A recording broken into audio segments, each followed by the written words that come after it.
I'm getting fascinated by the way your brain works, because for you, it's important that the person want to wear the suit. And I have a feeling that that's symbolic of how you feel about life itself. Like the person has to want to be doing what they're doing. They have to want to wear that suit. It has to be an authentic gesture. Welcome to the Mindset by Design podcast with your host and NLP expert, Andy Murphy, where you will learn the tips, tricks, and strategies he teaches his world-class clients to give you the skills to dominate any business.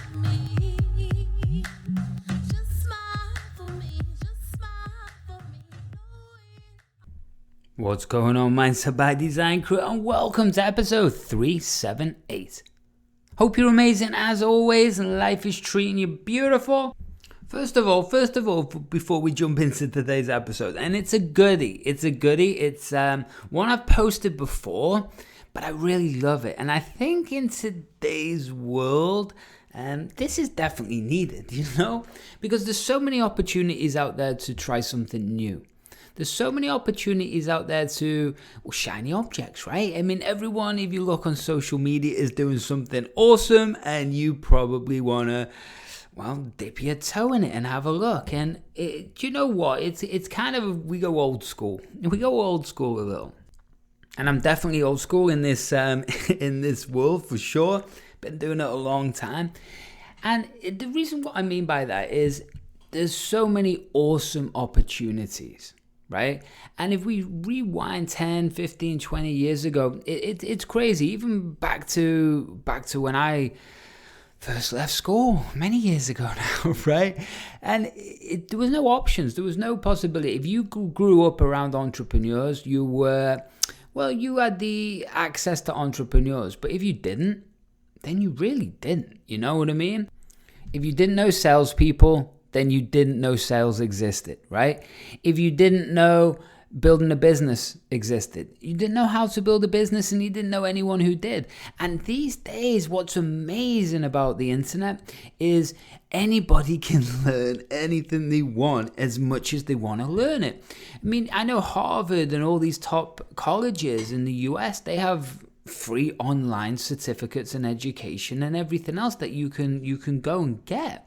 It's wild. So knowledge isn't the problem anymore, right? There's so much of it around. That causes a problem. Well, it can cause a problem, you know what I mean? Because years ago, what we'd do is we'd learn a craft. You know what I mean? If you wanted to be an electrician, you'd go and be an electrician for years and years, and you'd do an apprenticeship. And that apprenticeship gave you certain knowledge, skills. It gave you one-on-one attention or mentorship. Well, we still got them somewhere. I'm sure they still happen. I have no idea. But these days, mentorship's done virtually. Just like for me, I run the Unfair Advantage Academy. It's all virtual until we get live events going. But that's also an amazing thing.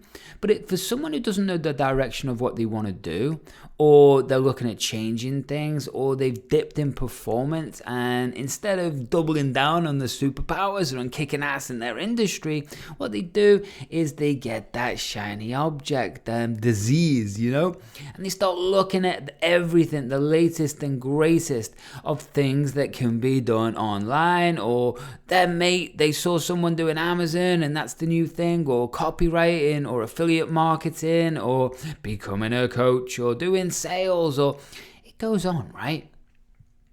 And the thing is, all of those are awesome, right? And if you follow Gary Vee and you're a younger gentleman or lady, then you'll all be about finding opportunities and making money from anything. All of those things, again, are epic. They're epic. But the truth is, what it does is it causes problems. It causes problems because everybody, well, I shouldn't say everybody, so many people don't get to a level of mastery. No, they don't even get to a level of good, right? They don't, because it takes thousands of hours to get really accomplished at something. Michael Gladwell's rule of mastery is what? 10,000 hours. Now, science is showing that's a little bit outdated. It's a little bit more like 12 or 14,000. But the point is the same. Unless you've done a lot of hours, you're not as good as you think you are. Hey, I'm not meaning to upset anybody. I'm definitely not meaning to upset anybody. I'm just trying to tell the truth, right? Think about it in the opposite way. Even though you might be good, I'm sure you're really good, and you might be a black belt, you might be a Jedi at this stuff, whatever your craft is. But if you were going to get a surgery, right, an operation, and you had a choice that one surgeon had done 100 surgeries, right? Pretty good, right? If you've done 100, like maybe you've done 100 sales, or maybe you've done 100 whatever it is for you, 100 clients, pretty good, right? You got some experience. But then you got that surgeon next to him, or her, or they, or she, whatever it is, whatever makes you happy.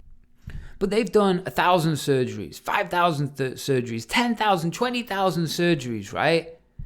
Who would you want to make sure that your surgery went well?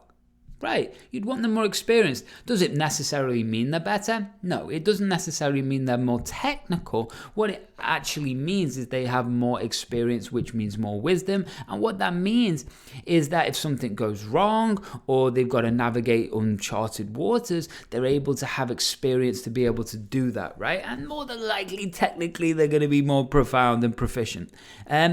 So that's the thing that's going on. What I see is the mistake. So everyone's chasing is the key word as well. Chasing money, or chasing that status symbol, or chasing an easier path. And they genuinely think that the levels they've got superpowers, they've got skills, they think they're at a level of mastery. Well, think about when we were 18 or 16 or 15 or 21, right? You thought you knew a lot of stuff. And then as you get old, you look back and go, damn, I didn't know too much. Doesn't mean that they weren't good. I know I was a badass at what I did, but I didn't have the experience, so I couldn't see the bigger picture. Well, that's why I started the academy for everybody, because I want to create and give that wisdom to people, that home, that safety, giving them that tribe of that network that can help everybody grow, and we can all grow together.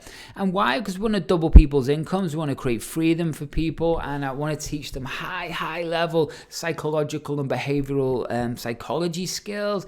I want to teach them influence, persuasion, and introducing all the NLP and neuroscience concepts, right? And the thing is about this is what that does for people who are got access these days to all of these options. It means that, well, we can waste a lot of time.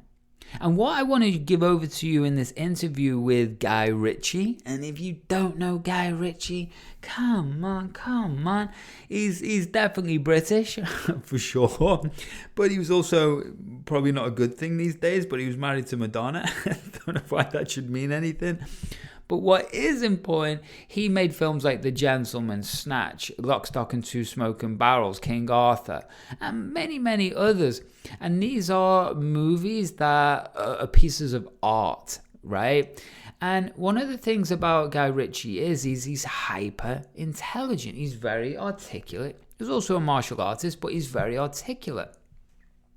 And he's able to communicate at such a high level, right? That's why when you watch one of his movies, they're kind of signature. You know that they're him. They've got his vibe, his essence, in it. And you can tell. It's cool, it's funky, it's always a bit gritty. But that's his vibe, right? That's his thing. And one of the things that he talks about, and that's why the title, and just why I want to post it again. I think so many people these days, they really need to take ownership. They need to take ownership of their skill, their craft, right? And don't jump from thing to thing, or think you're way ahead of where you are in the game than what you actually are, because you can get in trouble, you hurt people, and there's always a next level, right? There's always a next level.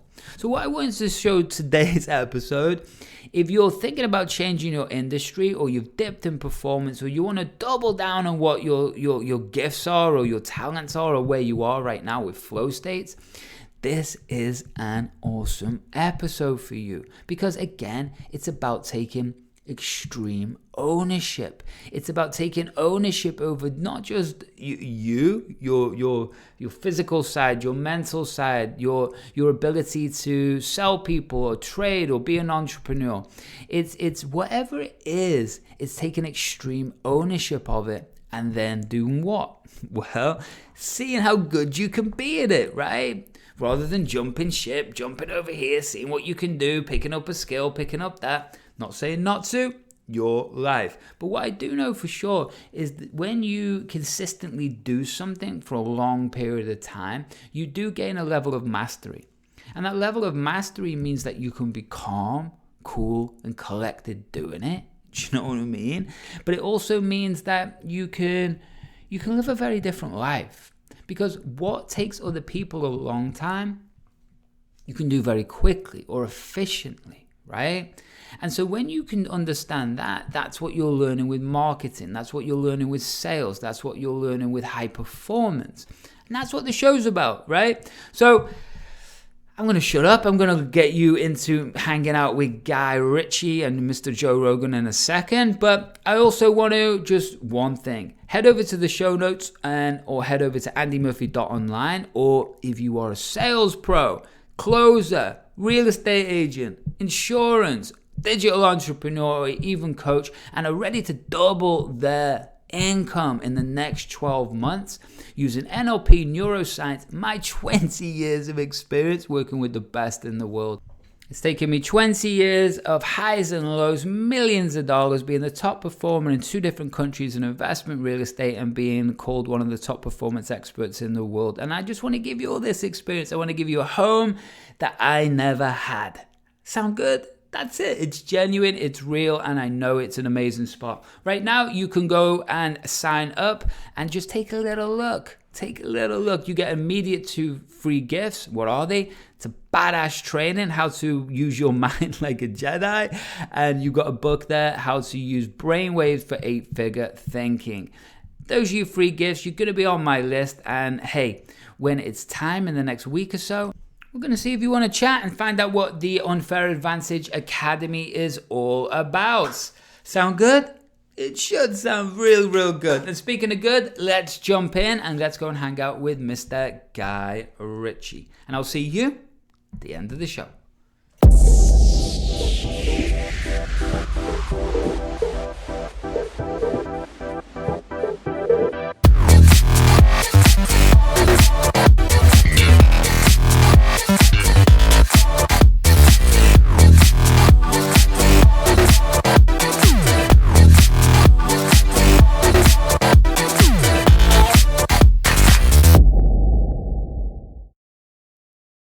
I'm getting fascinated by the way your brain works, because for you, it's important that the person want to wear the suit. And I have a feeling that that's symbolic of how you feel about life itself. Like the person has to want to be doing what they're doing. They have to want to wear that suit. It has to be an authentic gesture.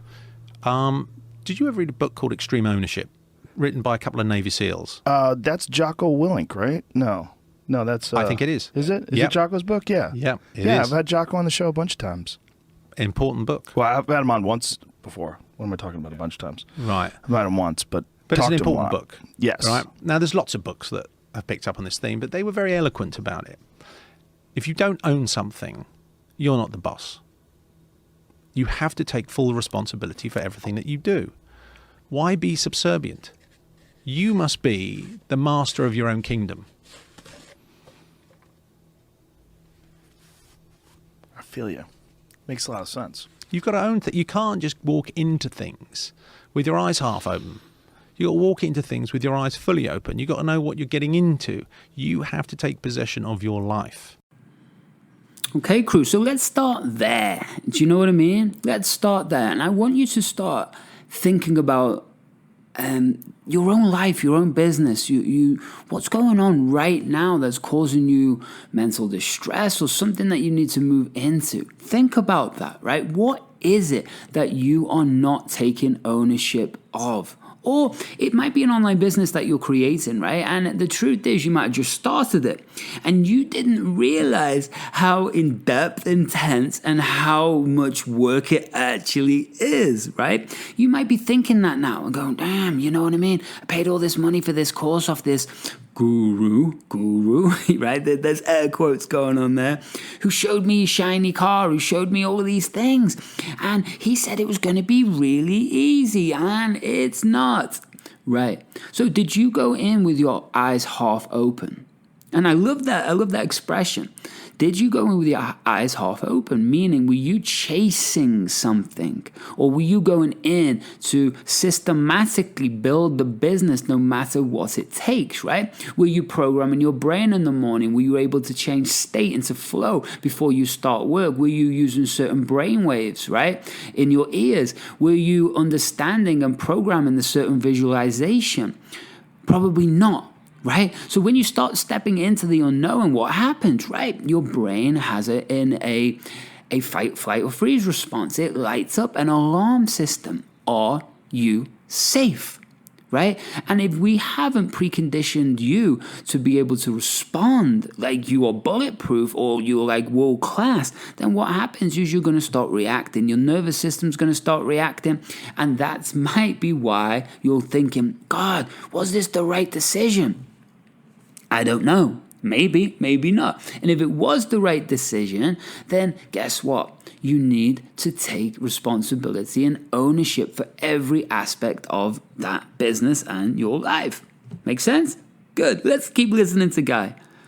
Is this a thought process that you have to constantly reaffirm, or is this cemented in your head? It's exactly that. You drift on this point. Right. And it is whatever form of meditation or mantra that you decide to espouse, there needs to be some period in your day where you remember that there's a world out there trying to tell you who you are, and there's a world in here that's trying to tell you who you are.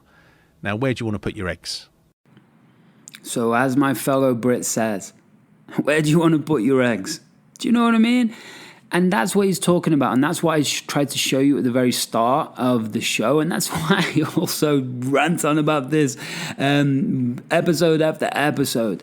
It's a case of understanding that the society is dictating what is success, and you believe it, or you believe your own intuition and your own world, right?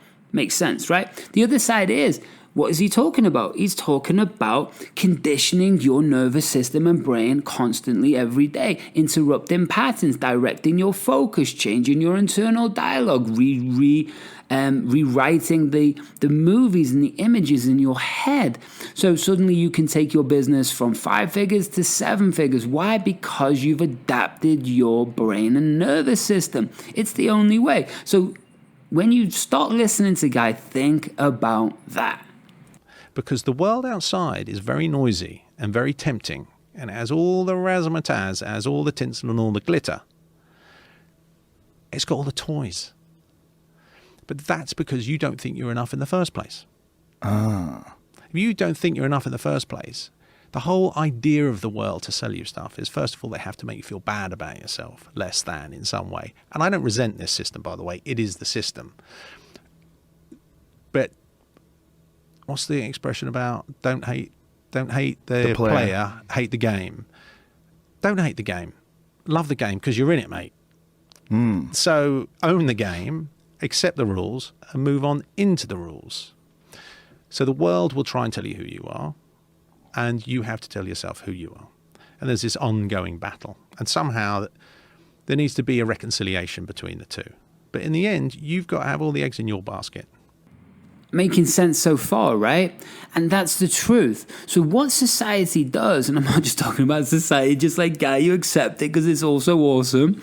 But also understand that there's the movies that you're watching, the music that's pumped out, it's all designed to make you feel insecure. The way social media is, and even marketing these days, it's bullshit, because what it shows you is that you're not good enough. Look at all these celebrities. You don't look good enough. You haven't got the abs. You haven't got the ass, right? You haven't got the money. You haven't got the car. So you're not good enough. So buy this brand, connect with this, and then at least you can pretend to be that good. That's the same with all, like, think about this with clothing, right? With designers and bags. Why are the bags out there that are like 200 grand? It's a handbag, right? Do you think 200 grand could help how many families, how many kids, how many, you know what I mean? But it's because that means something in our society, because we have been indoctrinated. And when you start to realize that, it becomes comical. It becomes really comical. And I like shiny things too, but I understand that those shiny things are just shiny things, right? They come second. It's like I keep seeing quotes around, and it's quite a nice quote. Be the person with $50,000, or I'll start again. Be the person with $100,000 invested, not $100,000 car, right? Does that make sense? So be the person, take that 100 grand, put it into your investments, because that's going to give you the freedom. And ultimately, that's all you want. That's all you want, right? If you never looked at your bank balance, never looked at your account, and you could fly anywhere, do anything, stay anywhere, would you even care how much money you had? No, you wouldn't, right? So this is about understanding that it's about your own self-worth. And this is a journey to get there. And all that's the thing with, you got a lot of billionaires and ultra-rich people, and I've worked with them. And they're empty inside, because what you hit is a ceiling on what gives them pleasure, right? A ceiling on what makes them happy. And then they keep buying, keep accumulating. And at the end of the day, the challenge is, once you've got the best things, you've got the best things. Once you've experienced a certain level of life, you've experienced it. It doesn't get any better. What gets better is your own internal journey and happiness. Make sense? Let's jump back into Guy. There's also an ongoing internal battle, though, isn't there? There's the you that you want people to think you are, and there's the you who you are, and trying to figure out, like, how do I figure out who I am? Like, do I have a correct assumption of how the people are perceiving me and how I actually am objectively? Or am I bullshitting the world with this suit and pocket square? Yeah, I would say it's exactly the scenario that we're talking about. There's essentially only two worlds. There's the inner world of energy, and there's the outer world of energy. There's two identities. One's real, one's false. The external world is, I'm asking you to tell me who I am. That's what we're all playing at. And as soon as you start playing that game, we run into all sorts of trouble. Call it the ego, call it whatever you want to call it. But that's the dynamic that we're in. And somehow we have to give ourselves enough confidence to reassure ourselves that we are enough. However, I enter the game because I've got to move on in the world. I've got to crack on in the world. And I know there's loads of temptations that can come along the way. So I will own the suit. I'm going to wear the suit, but I'm going to own the suit. Now, I don't mean by paying for it. I mean by owning it.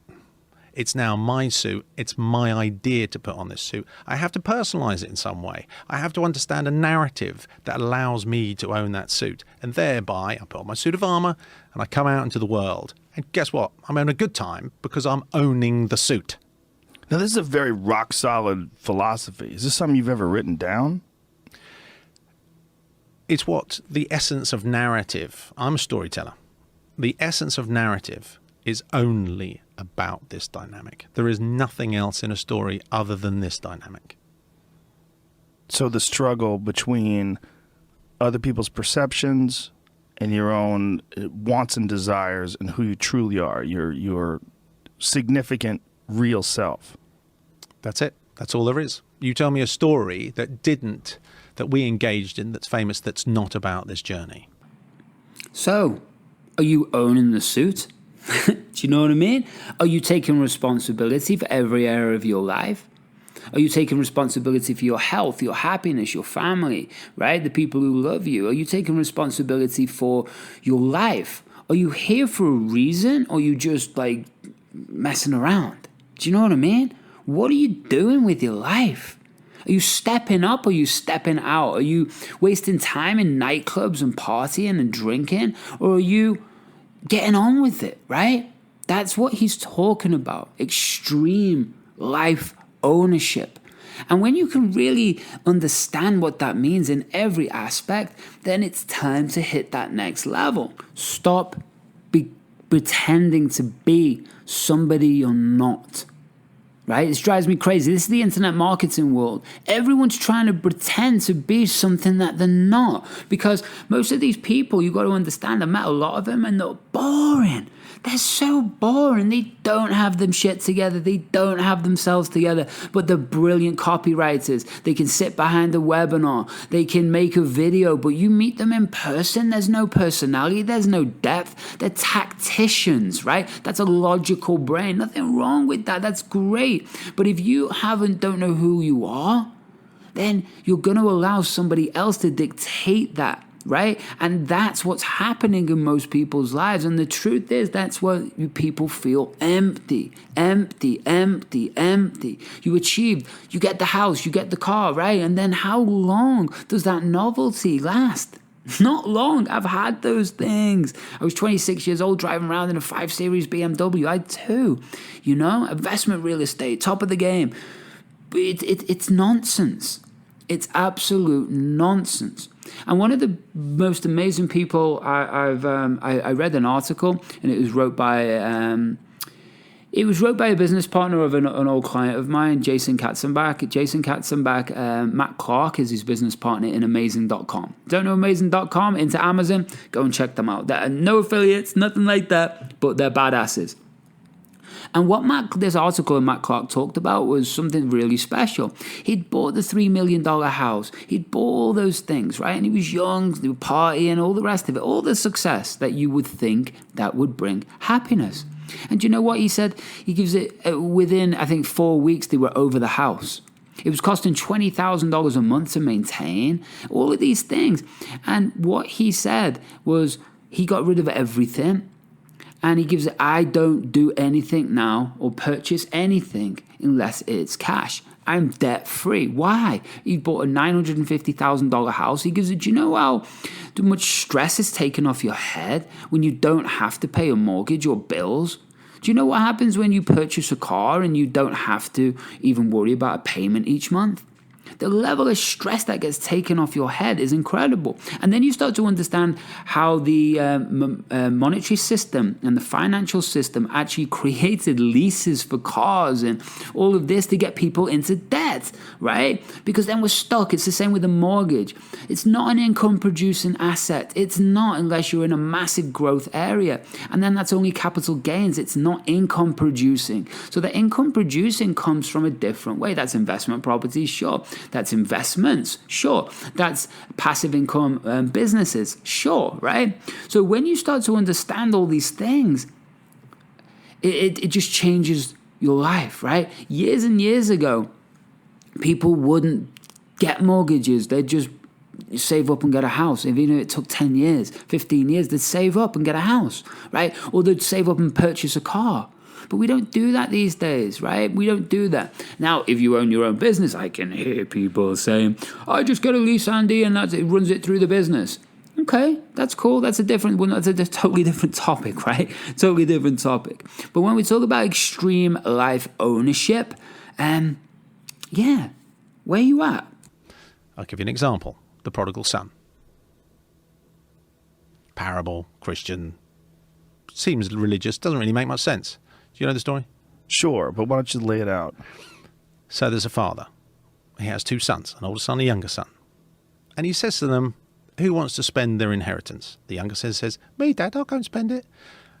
And the younger son takes all the dough and he runs off and sniffs coke off strippers' tits for a number of years until he realises this is getting pretty boring and I'm in a lot of trouble. He ends up throwing food to pigs. That's his job. And he can't even eat the food that he gives to the pigs, at which point he says, Dad, will you take me back?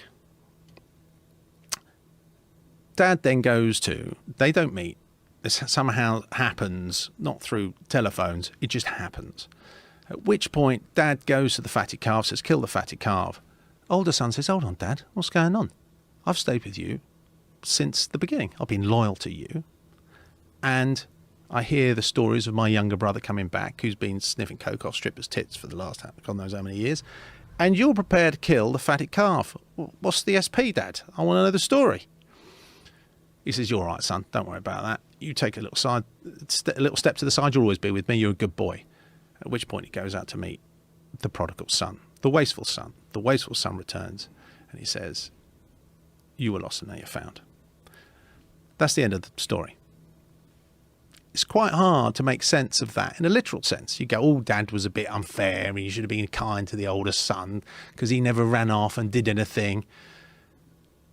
But the essence of the story is that you are the father. You are enough. Your older son is your intellect. He says, oh, don't do this, don't do that. He's trying to reconcile, make sense of a prosaic and material world. The younger son, being the wild, feral entity that he is, wants to go out in the world and find out what it's all about. So in his recklessness and sense of adventure, he finds that he can't escape himself. So he has to return to himself. And at which point, he has to accept who he is. At which point, the intellect is left out of the equation pretty much as the older brother, because he can't understand the significance of the journey of the wasteful brother. In the end, you have to leave yourself to understand the value of yourself. You have to lose stuff before you realize that all the stuff that you're losing is ephemeral and transitory. It's not yours. You're enough. You're always enough. But you've got to somehow prostitute yourself before you realize your own value. That is the essence of all stories. Boom. Think about that, right? That's a profound story. You might have heard it before, but it's true, man. It's so true. What is it in your life that, remember, life goes in chapters, it goes in stages, it's a story. I personally believe that we've pre-designed this before we even came. But that's getting a little bit woo-woo, but I really believe that, right? I can go down the science route, we can go down the quantum physics route, we can go down the spirituality route, as deep as you want, right? But that's the point. And when I was 24, 25, 26 years old, I was 27, I was at the top of the game in 2 different countries, putting together $100 million resort, right? The identity, the ego, it meant something. It's all noise, right? I partied all over the world, played all over the world, traveled all over the world for the past 19 years. Do you know what I mean? And the truth is, doesn't matter how shiny things are, doesn't matter what's going on in your life. The truth is, are you at peace when you're at home on your own, right? That's the key word, on your own. If you constantly need people around you, there's an issue. We need to have a little chat, right? But when you start to apply this into your business and life, understand that life is a direct mirror of your business. Your business is a direct reflection of where you are at on your own journey. And when you start to begin to understand this, that I love that analogy, I love that story, right? Because there are different parts of us, there are different sides of us. And when we understand that, man, everything changes. Everything changes. So you are enough.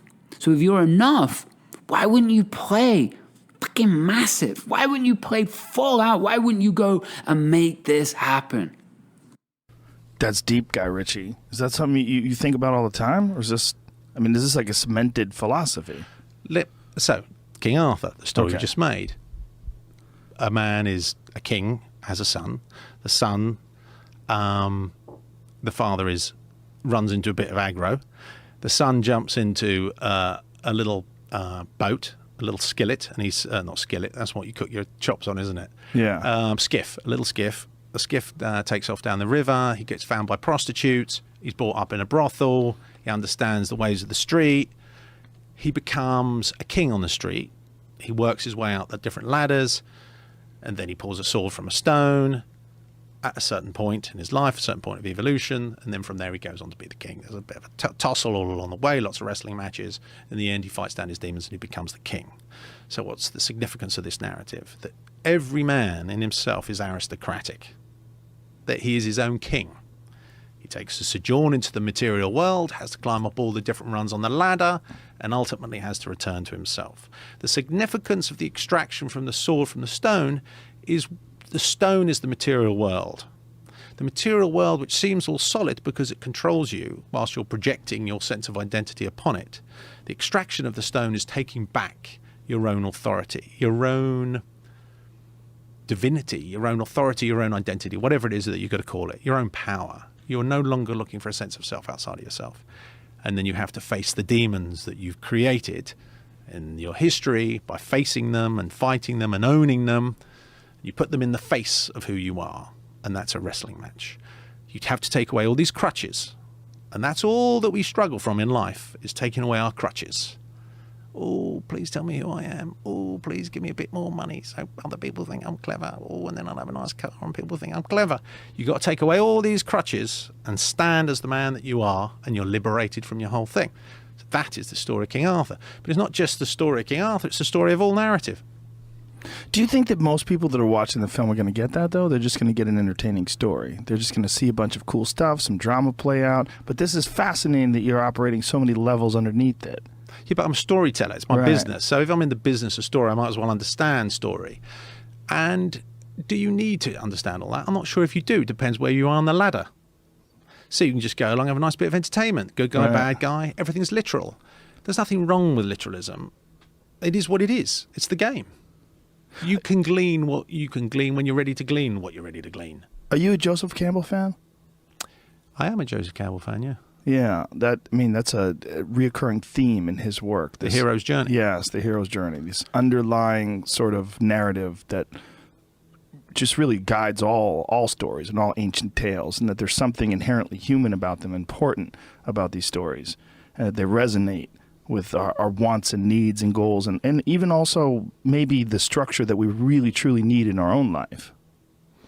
Yeah, I mean, all stories from whatever period, I'm sympathetic to this particular, to Joseph Campbell's philosophy on this, but he's not the only one, right? Right. The weird thing about religion is religion has done to the spiritual significance of narrative what the businessman did to the suit.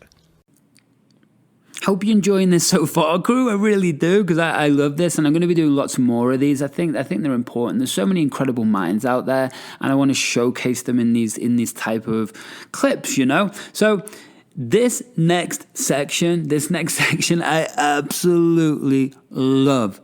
And I've taught it many times, and it's the businessman taken over the suit, and we have to claim this back. But what does that really mean? Let Guy Ritchie explain. He's literalized it. He didn't realize that putting on a suit is putting on a suit of armor, is putting on something that's rather spectacular. You're just doing it for convention. You're doing it for others. You're not doing it for you. And in our literal mind, we look at a narrative and we see the narrative for what we believe it to be, the exterior aspect of the narrative. So we see the world upside down. We're not actually interested in the essence of the narrative because we're so busy pandering after the approval of others. So everything that we see, every narrative that we listen to, every film that you see, you're not really interested in its soul. You're interested in its body, because that's what we correspond to. It's fascinating that you're comparing it to Suits, because it resonates. Like when you think of a guy showing up for work or getting ready for work and he doesn't want to go and he's putting on this suit and he's just dredging through it and putting it on, or you think about a guy who's crisply tucking in his collars and putting on his cufflinks and tightening up his tie, and he feels empowered by the whole process of it. It's very appealing. Like if you see it in a film too, it's very exciting. This is a man of purpose. Okay, they did it in Mean Streets. I don't know if you remember. Yes. It was Harvey Keitel getting dressed to go out on a Friday night, and it affected a whole generation of people about the way they dress because he owned it. Yeah. I never really thought about that until this conversation. It's not because I don't really I wear suits occasionally, like very, very occasionally. But you've been robbed. I've been robbed. You've been robbed. There are so many aspects of life. Food for a long time got robbed from us, and we've slowly managed to claw that back. It's true. But clothes, really? You're a 45-year-old geezer and you're still dressing like an 18-year-old? What the cuss is all that about? Well, some people like to be comfortable, though. I get that, by the way. And they like that look. Comfortable. Your suit's comfortable? It's comfortable. Yeah. You can get poured into this, completely deconstructed on the inside, made by a chap called Brunello, knows what he's doing. So these are all handmade? It won't be handmade. Tailored?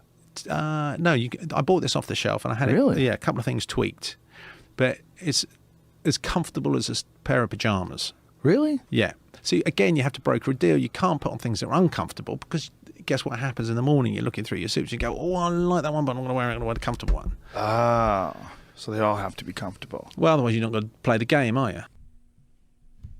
Okay, crew. There we go. The end of episode 378. Hope you like hanging out with Guy. Hope you loved it. Hope you got some good tips and tricks and perspective shifts, and hope the episode helped you. That's all I'm here to do. And help me. That would be awesome too. Make sure that you're liking this, sharing this, commenting, reviewing, whatever you can do to help spread the word of the Mindset by Design podcast. And what else? Well, make sure that you're heading over to the unfairadvantage.online. Unfairadvantage.online. One more time, unfairadvantage.online. Why?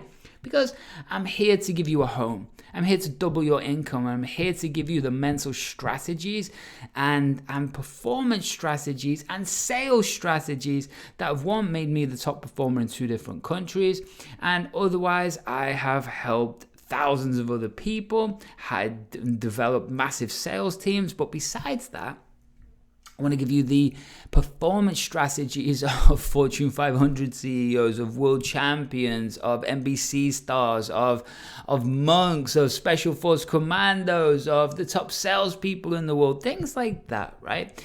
That's all inside the Unfair Advantage Academy, and you can go and take a little taster and get your 2 free gifts before we launch, and you'll be put on the list so you can, if you want to chat with someone, you can. But either way, make sure you're grabbing these 2 gifts.